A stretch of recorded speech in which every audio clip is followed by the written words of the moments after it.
de Martín Fierro. La ley es tela de araña y en mi ignorancia lo explico. No la tema el hombre rico, no la tema el que mande, pues la rompe el pecho grande y solo enreda a los chicos. Es la ley como la lluvia, nunca puede ser pareja. El que la aguanta se queja, mas el asunto es sencillo. La ley es como el cuchillo, no ofende a quien lo maneja. Le suelen llamar espada y el nombre le sienta bien. Los que la manejan ven en dónde han de dar el tajo. Le cae a quien se halle abajo y corta sin ver a quién. Hay muchos que son doctores y de su ciencia no dudo, mas yo, que soy hombre rudo, y aunque de esto poco entiendo, diariamente estoy viendo que aplican la del embudo.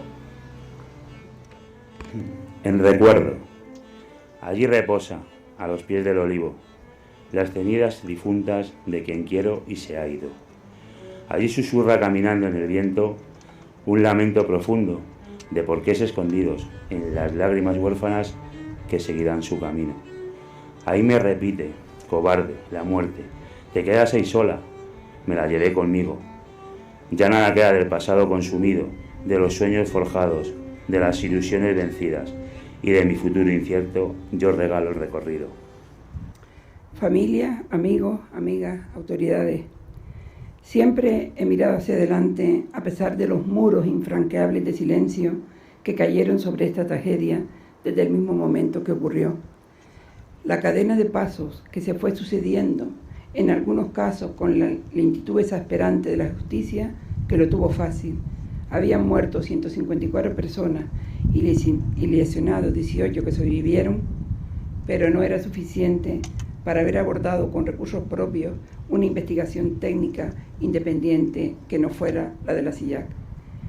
La CIAC depende del Ministerio de Transporte actual, antes de Fomento, y operativamente no se puede ser independiente cuando los recursos que te facilitan para investigar dependen de los investigados. Es decir, ¿cómo vas a decirle que corrijan las causas de las tragedias en los modos de transporte a quienes fueron responsables de los errores que se cometieron?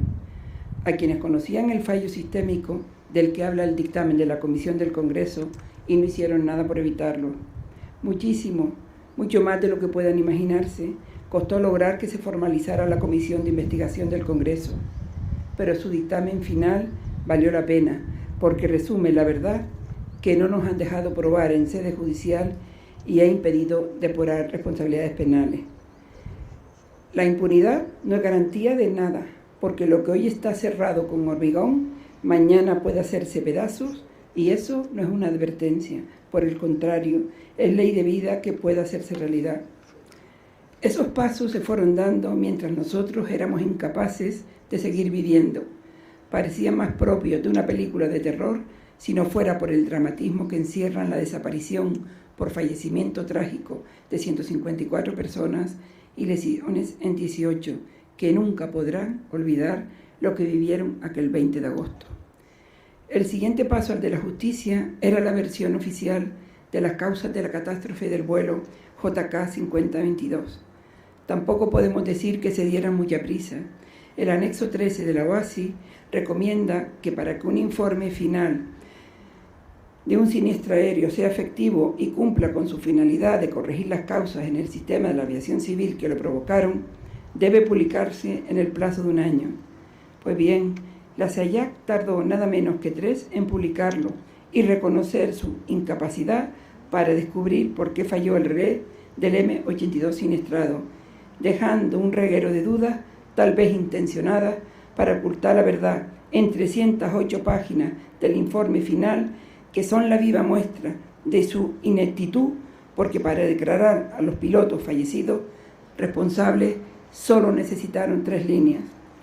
Con el paso del tiempo y tratando de encontrar una explicación a esas conductas poco democráticas y anómalas, los 2 pasos más importantes de una tragedia como la que cayó sobre nosotros son: 1, la investigación judicial por 154 muertes y lesiones en 18 personas. 2, la investigación oficial por otra. La duda es saber si esperaron para que al final la segunda prevaleciera sobre la primera, cuando está absolutamente prohibido. Ambas investigaciones tienen que ser independientes y no cruzarse en el camino que tienen que recorrer cada una. Según reconoció el secretario de la CIEJAC, Francisco Soto, hablaba con mucha frecuencia con el juez instructor.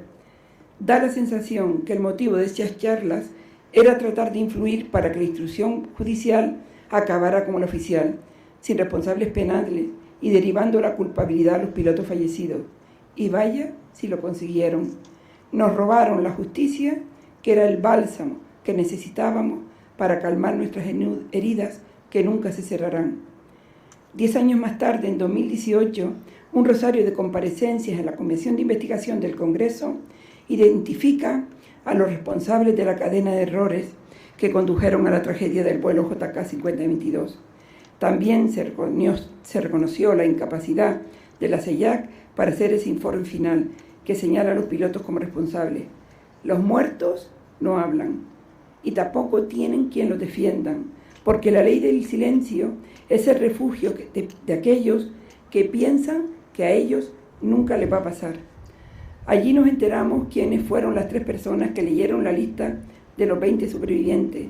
Finalmente fueron 18. A las familias que recurrieron en una sala tan pequeña de este aeropuerto que impedía que si alguno se desmayaba de la presión que vivía, no pudiera ni caerse al suelo. ¿Se imaginan ustedes por un momento esa brutal situación? ¿Creen que esa es la forma de enterarse sin intimidad, respeto ni dignidad de la muerte de hijos, padres, esposos, hermanos, sobrinos?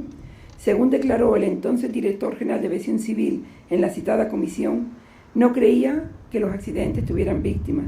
Lo más trágico es que la OASI tenía publicada una guía desde 2001 para gestionar las catástrofes aéreas que los que estaban al frente en España el 20 de agosto ni siquiera sabía que existían. Fíjense si esto es verdad, que en los audios grabados aquel día aparece la voz de un empleado que no era ni siquiera capaz de encontrar la lista de personas con sus datos a los que había que activar para gestionar la emergencia. No termino de comprender por qué nuestro país es tan devoradora de tragedias, las consume a velocidad de vértigo, no se para a recordar, a aprender, a extraer de los errores las lecciones que impidan volver a repetirlo. Ese es una de las muchas causas por las que existe la Asociación de Afectados del vuelo JK 5022. Los mismos responsables que públicamente predicaban palabras que no se creían, empezando por solidarizarse con la familia afectada para después acabar con el discurso de siempre, llegar a la verdad que ocultan con todo el poder que sus cargos tienen para no señalar responsables que están en el origen de cualquier siniestro, bien por comisión o por omisión. Resuenan en mi cabeza las palabras de la jueza federal de San Isidro, provincia de Buenos Aires, Sandra Arroyo Salgado. La víctima es molesta para los poderes del Estado y con el paso de los años hemos comprobado que es radicalmente verdad. ¿Por qué los fiscales no son accesibles para los ciudadanos a los que sirven? Son el Ministerio Público, aunque es de dominio general, que sirven al Estado, siendo un instrumento más de poder de los muchos que tiene. El desequilibrio entre ciudadanos que pagamos con nuestros impuestos su servicio es tan abrumador que no aguantaría comparación posible. Poderoso Estado y la parte débil, ciudadanos convertidos doblemente en víctimas. Los fallecidos del 20 de agosto del 2008 fueron las 154 personas que pagaron con su vida los fallos de otros que no han respondido por sus negligencias al haberse ocultado la verdad y las lesiones en los 18 supervivientes. Pero siendo grave tal injusticia, todavía es peor que no hayan aprendido de esta inmensa tragedia, ni siquiera asumiendo y corrigiendo sus errores. Hacerlo y pedir perdón a la familia sería el primer paso para reconocer que se equivocaron, y eso aquí en España no se practica. A nosotros, familias y afectados, nos convirtieron hace hoy 15 años en víctimas de un complejo sistema de intereses de las partes implicadas: Estado, compañías aéreas, aseguradoras, fabricantes del avión. No sé si algún día habrá respuesta a esta pregunta. ¿Se pusieron de acuerdo desde tiempos inmemoriales para extender un manto de silencio de cualquier catástrofe aérea o de una tragedia, la que sea con víctimas múltiples? Los intereses de todos son coincidentes: olvidar y enterrar cuanto antes. Recorrimos durante años la vía judicial creyendo en la justicia, pero nos robaron toda posibilidad con la decisión que les pesará como una losa toda su vida a los magistrados de la Audiencia Provincial de Madrid que firmaron la sentencia, archivar en sobreseimiento libre sin ninguna posibilidad de recurrir. Si tuviéramos que resumir estos 15 años de vida de la asociación, la definiría con esta frase: trabajo por la memoria de 154 fallecidos en favor de la seguridad en el transporte de los vivos, en definitiva, por el bien común. La esperanza me mantiene al frente de la asociación y la lucha contra el olvido es prioritaria. Por eso haber conseguido que este 20 de febrero se conmemorara por segunda vez el Día Internacional en Memoria y Recuerdo de las Víctimas de Accidentes Aéreos y su familia es ya un hito histórico imborrable. La OASI, a pesar de expresarse en 6 idiomas oficiales, con 193 Estados miembros y más de 40 organizaciones internacionales, entre las que se incluye la Federación Internacional de Víctimas de Accidentes Aéreos y su familia, ha sido más ágil y ha reaccionado accediendo a la petición que le hice como presidenta de la Federación, solventando con ello parte de la deuda histórica que tiene con las víctimas y familias de tragedia al aprobarlo.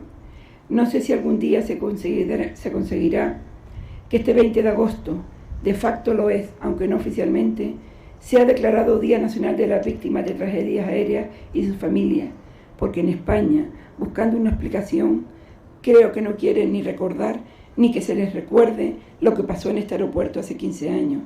Por eso es tan esencial que sigamos viniendo cada año hasta que consigamos uno de nuestros principales objetivos: justicia, porque la verdad está en el dictamen de la Comisión del Congreso. Reparación, prácticamente la que quiso la aseguradora, con la connivencia de un sistema profundamente injusto que hemos tratado de modificar, pero que el Tribunal Supremo cercenó negándose a elevarla al Tribunal de Justicia Europeo. Y memoria, que es la que hace la asociación cada día con su trabajo y a nivel público en cada aniversario, evitando que se olvide. En este 15 aniversario hemos conseguido poner nuevamente el foco de los medios en esta tragedia, rescatándolo de la comodidad de la desmemoria, con la docuserie Vuelo JK 5022. Me llegan muchos mensajes dando las gracias, aunque no es propiedad de la asociación, hemos puesto todo nuestro empeño y colaboración para que saliera algo digno de la memoria de 154 inocentes, pero sobre todo para concienciar y que sepan lo que sucedió. Ahora ya tenemos elementos más que suficientes para probar lo que sabemos y hemos denunciado sistemáticamente. Que sea la sociedad civil la que haya tenido que hacer todo el trabajo y los responsables judiciales, oficiales y los otros estén viviendo en el olvido, son síntomas de una sociedad enferma. Como presidente de la Federación Internacional, conozco lo que apoyan a sus víctimas los gobiernos de muchos países y créanme que no dejo de soñar con que algún día también pase en España. ¿Por qué no creer que hemos abierto un camino por el que pasarán otros sin que les cueste tanto todo como a nosotros? No he querido hacer un balance, resultaba frío a pesar del calor que hace, solo señalar algunos apuntes de lo que han sido estos 15 años y que prueban que nuestra existencia no ha sido en vano, que la voluntad es más fuerte que cualquier otro valor y que nuestra tragedia, que estaba condenada al olvido, siga viva, porque no solo pervive en nuestros corazones, sino en el de todos de la sociedad. Muchas gracias por acompañarnos y sobre todo por no olvidar, por ellos que están en algún lugar, siempre en nuestros corazones. Gracias.